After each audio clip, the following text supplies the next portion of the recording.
Inverse functions.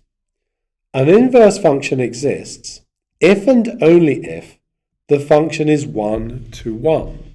The inverse function will also be 1 to 1. The domain of the original function will be the range of the inverse function. The range of the original function will be the domain of the inverse function. You can look at this on a diagram. Let's suppose we have two sets, like so. This will be the domain for the original function. So we have values in the domain, and the original function, f, will take values in the domain and map them to values in the range.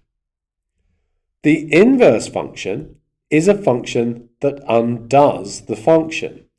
So it's going to map values back the other way. Therefore, for the inverse function, which is denoted f negative 1, note this does not mean 1 over f. The notation is being used in a different context. So for the inverse function, the input values are over here, so this is the domain, and the output values are over here. This relationship between a function and its inverse is very important, and you need to use it to solve many problems. We also need to find an expression for the inverse function. We can do it using the following steps. So we write the given function using y instead of f of x, so make it into y equals. Then interchange x and y. You can actually do that at the end, but you can do it at the beginning as well. I tend to do it at the beginning. There's a reason for this. Our input values are x values. So that's the domain of the original function.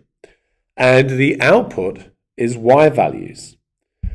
But for the inverse function, the input is the y values and the output is the x values.